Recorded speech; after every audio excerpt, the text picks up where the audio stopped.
नमस्कार दोस्तों, Bihar SSC inter स्तरीय का अभी एग्जाम होना बाकी है। ऐसे में काफी लोगों का कहना है कि अगस्त सितंबर में बिहार एसएससी सीजीएल 4 भी आ सकता है और इस एग्जाम को मिनी यूपीएससी कहा जाता है। बहुत सारे छात्रों का ख्वाब होता है कि बिहार एसएससी में हम जॉब करें। ऐसे में सीजीएल 4 की वैकेंसी उनके लिए एक सुनहरा मौका है। इस पूरे मुद्दे पर बात करने के लिए कि कब वैकेंसी आएगी, कितनी संख्या रह सकती है, तैयारी कैसे करना है, एक रिजल्ट लेना है तो उसके लिए क्या कुछ करना होगा, पूरे मुद्दे पर बात करने के लिए पटना के जाने माने शिक्षक प्रवीण सर के साथ है। सबसे पहले सर स्वागत है आपका। बहुत बहुत धन्यवाद आपका और काबिल न्यूज के सभी दर्शकों का स्वागत है। सर, मिनी यूपीएससी का कहा जाता है बिहार एसएससी सीजीएल का, कब तक आने का अनुमान है सर?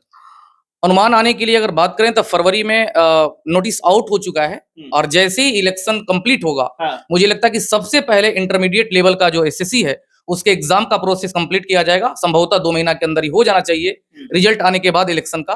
उसके बाद सीजीएल 4 का ही, जिसको हम लोग एसओ के नाम से अब जान रहे हैं, उसकी जो है कि प्रोसेस स्टार्ट हो जाएंगे। 2025 में विधानसभा का इलेक्शन भी होना है, तो हो सकता है कि उसके पहले ही रिलीज किया जाए, क्योंकि जॉब देने का जो क्रेडिट अभी बिहार में चल रहा है, चाहे वो महागठबंधन की सरकार हो या बीजेपी, हमको नहीं लगता कि कोई भी आएगा तो जॉब को इग्नोर करेगा। अगर बिहार में कहा जाए तो पिछले 2 साल से एक ये मुद्दा बन गया है और कोई भी सरकारें इसी चीज को लेकर के अपने जो है कि पीठ को थपथपाएंगे कि हमने कितना वैकेंसी दिया और कितना जो है कि सिलेक्शन करवा दिया, मतलब फाइनली जॉब दे दिया। अब अगर बात करें अक्टूबर नवंबर 2025 में विधानसभा का चुनाव होगा और अगस्त, अगर बात किया जाए कि जुलाई अगस्त में प्रोसेस शुरू कर करके, और मुझे लग रहा है कि 2025 के जो है कि जून जुलाई या अगस्त तक इसको कंप्लीट फाइनल उनको सिलेक्शन दे करके उनको ज्वाइनिंग करवा देना है। इसी संदर्भ में पीटी और मेंस और एक जो है कि एक इंटरव्यू राउंड चलता है, वो सब कंप्लीट करा देना होगा। सर, 150 प्रश्न रहते हैं सीजीएल के एग्जाम में, और ऐसे में मैथ और रीजनिंग का भी काफी अच्छा खासा स्कोप है। 50 रीजनिंग रहता है, 25 मैथ रहता है। तो ये दो ऐसे सब्जेक्ट हैं, अगर आपको आ रहा है तो इसमें नंबर कटने की कोई उम्मीद नहीं होती है, और ना ही इसमें कोई मतलब कुछ भी मतलब अनुमान लगा सकते हैं, या कुछ भी कंफ्यूजन भी नहीं हो पाता है इन दोनों विषयों में। कैसे करना है सर? अगर बात किया जाए तो अभी बिहार में स्पेशली जीएस पोर्शन और एक मैथ रीजनिंग पोर्शन, दो एक जो है कि फोर्स कर करके लोग लेकर के चल रहे हैं, फोकस करके। जीएस वाले में दरोगा हो या बीपीएससी के स्टूडेंट हो, जीएस इतना तैयार कर लेते हैं कि सीजीएल 4 में उनका जीएस से उतना से काम चल जाएगा। अब रही बात मैथ रीजनिंग, अब आप बोले कि वो ऐसा सब्जेक्ट है कि उसमें मिल जाता है नंबर, लेकिन एक और पक्ष है उसमें कि अगर आपको नहीं आ रहा है तो फिर नंबर वो कट भी जाता है। बिल्कुल बिल्कुल। जैसे कि जीएस में आप अनुमान लगा करके मार दिए, अगर 10 मारे तो उसमें 3 4 5 सही भी हो सकता है, लेकिन मैथ और रीजनिंग में अनुमान लगा के मारिएगा तो संभावना है कि वो गलत भी हो सकता है। अब इसमें 25 प्रश्न जो है कि आपका मैथ का, 25 प्रश्न साइंस का, 50% जीके जीएस का जो रहता है और 50% रीजनिंग का। मुझे जहां तक लगता है कि बिहार के जितने भी स्टूडेंट हैं उनका रीजनिंग लगभग ठीक रहता है, प्रैक्टिस के माध्यम से ठीक कर लेते हैं। मैथ भी संभवतः ठीक रखता है, लेकिन जो जीएस स्पेशल एग्जाम, भाई बहुत दिन से तैयारी कर रहे हो और तैयारी कर करके थक चुके हो, चाहते हो फ्री में तैयारी करना आगे, तो ऑफिसर्स एकेडमी के यूट्यूब चैनल पे चले आइए। 24 घंटा भारत का नहीं दुनिया का पहला चैनल जो 24 घंटा फ्री पढ़ा रहा है। सब्सक्राइब कीजिए तो ऑफिसर्स एकेडमी और हमारे साथ निःशुल्क पढ़िए। बहुत बहुत धन्यवाद देते हैं जो लोग, उनका मैथ और रीजनिंग थोड़ा सा वीक रहता है, तो हम कहेंगे कि वो अभी से तैयार हो जाए, क्योंकि ये एक सब्जबाग नहीं है। इलेक्शन के बाद ये लोकसभा का इलेक्शन पूरा होगा और अक्टूबर नवंबर 2025 में बिहार विधानसभा का इलेक्शन शुरू होगा। इसके बीच ही सीजीएल 4 जीएस जो है कि के साथ साथ मैथ्स रीजनिंग वाला जो है उसके लिए आएगा, और सीट भी अच्छा खासा रहेगा। जहां तक कि हमने फरवरी में एक जो नोटिस देखा तो 2000 के अराउंड वो लिखा गया था न्यूज़पेपर में, क्योंकि ये हम नहीं कहेंगे कि 50,000 आ जाएगा, 1 लाख आ जाएगा। ऐसा इलेक्शन है तो सीटें बढ़ाई भी जा सकती हैं। इलेक्शन है तो सीटें बढ़ाई भी जा सकती हैं। संभवतः जो है कि आप देख सकते होंगे कि इंटरमीडिएट लेवल वाला में सीट बाद में कुछ बढ़ाया गया था, वो भी बढ़ सकता है, बिल्कुल बढ़ सकता है। सर, आप जीएस के काफी दिग्गज हैं सर, कोई भी पॉलिटी भी पढ़ाते हैं, आप करंट अफेयर्स भी पढ़ाते हैं, ज्योग्राफी भी पढ़ाते हैं, मतलब हर विषय पर आपकी नजर अच्छी रहती है और पकड़ भी है सर। क्या कुछ बोलिएगा जीएस के लिए? जीएस के लिए बस हम यही बोलेंगे कि अभी से ऑथेंटिक जो बुक है, अगर जिसके पास एनसीईआरटी बेस्ड है उसको जो है कि एक बार अभी पढ़ लें, और कुछ अच्छे जो है कि बुक है उसको रीडिंग मार करके और अभी से जीएस पोर्शन को ठीक कर लें, ताकि जो है कि जैसे ही एग्जाम अनाउंस होगा, नोटिस अनाउंस होगा। और एक बात बोलेंगे हम कि जीएस के साथ साथ एक अपना जो है कि टाइम मैथ और रीजनिंग को जिनका वीक है वो अभी से तैयार करना स्टार्ट कर दें। आप एनसीईआरटी की बात कर रहे हैं, लेकिन एनसीईआरटी बोलता सब लोग है एनसीईआरटी पढ़ना चाहिए, स्टूडेंट को भी पता है कि एनसीईआरटी से सवाल आ रहे हैं, लेकिन क्या एनसीईआरटी को पढ़ने के लिए एनसीईआरटी पढ़ेगा जो उसको समझ में आ जाता है क्या? काफी सारे लोग बोलते हैं कि अगर एनसीईआरटी को पढ़ना है तो आपको साइड से 2-3 किताबें रखनी पड़ती है। अगर एक बात कहा जाए तो जितने भी पब्लिकेशन अच्छे अच्छे हैं, वो जितने भी बुक्स ला रहे हैं, वो सारे एनसीईआरटी बेस्ड बुक ला रहे हैं बिल्कुल बिल्कुल और उसमें कुछ इजीएस्ट टाइप का जो है कि वर्ड डाल देते हैं अपने जिससे language में। अपने लैंग्वेज में।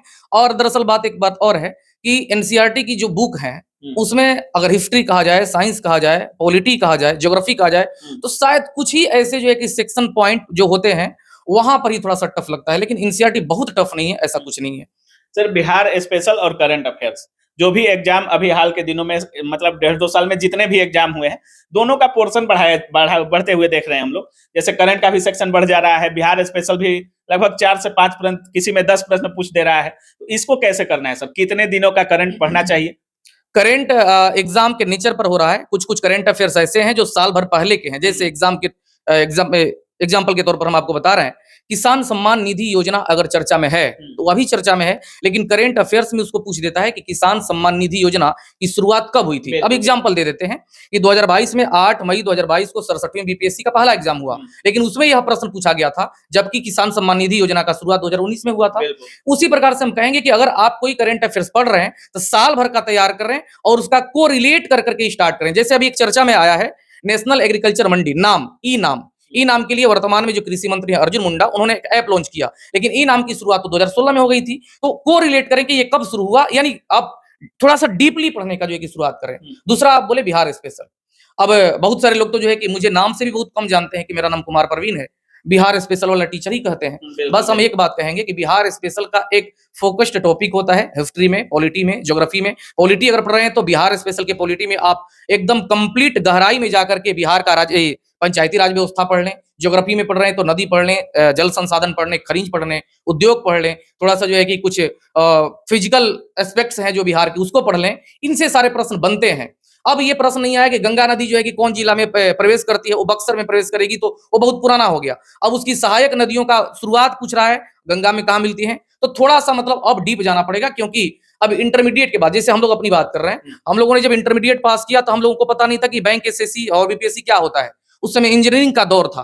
अभी इंटरमीडिएट स्टूडेंट पास कर रहा है या इंटरमीडिएट अभी कर रहा है तो ही वो फोकस कर ले कि हम क्या कर रहे हैं। और टैलेंटेड स्टूडेंट आ रहे हैं रवि जी, टैलेंटेड इंटरमीडिएट में है, अगर वो पहले से डेडिकेट है तो सेट प्रैक्टिस बीपीएससी का भी बना रहा है वो, क्योंकि उसको पता है कि अगर 3 साल हम ग्रेजुएशन करेंगे तो हम और अच्छे से तैयार हो जाएंगे। तो बस कोई भी स्टूडेंट हो, अब ऑथेंटिक ही चीज पढ़ना पड़ेगा।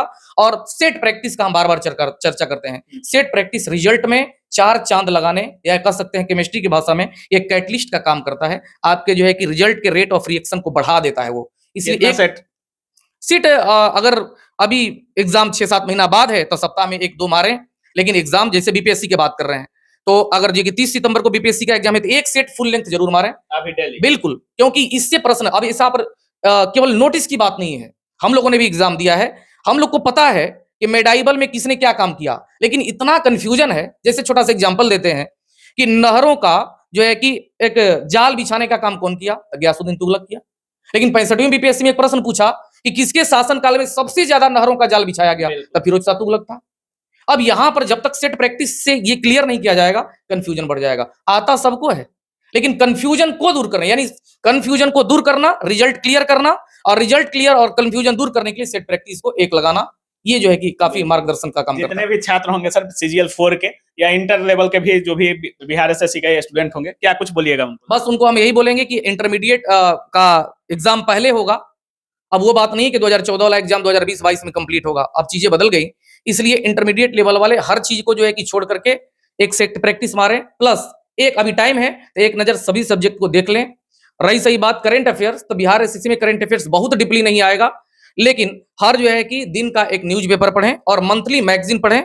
एग्जाम के 1 महीना पहले, डेट तो अनाउंस होगा ही, हम कहेंगे कि प्रतियोगिता दर्पण या एक घटना चक्र होता है, उसका 6 माही या वार्षिकांक एक आता है मैगजीन, उसको बड़े बारीकी से पढ़ लें, उसके बाद जो है कि एग्जाम में जाएं। चलिए, बहुत बहुत धन्यवाद सर। धन्यवाद। तो बाकी आप सुन रहे थे, हमारे साथ प्रवीण सर थे, और जिस तरह से सर बताए हैं, बिहार के एग्जाम्स पर काफी अच्छी पकड़ है सर की। काफी छात्रों को पढ़ाते हैं, अलग अलग कोचिंग्स में पढ़ाते हैं, और काफी भारी मात्रा में छात्र सर से जुड़े हुए भी हैं। तो बाकी सर जिस तरह से बताए हैं, बताए हुए रास्तों को फॉलो जरूर कीजिएगा, क्योंकि काफी अच्छी पकड़ है, और जो भी बताएंगे सर आप लोगों को फायदा जरूर करेगा। बाकी आप क्या कुछ सोच रहे हैं इस पूरे वीडियो के बारे में, अपनी राय कमेंट सेक्शन में जरूर रखिएगा। आप देख रहे थे काबिल न्यूज। जय हिंद।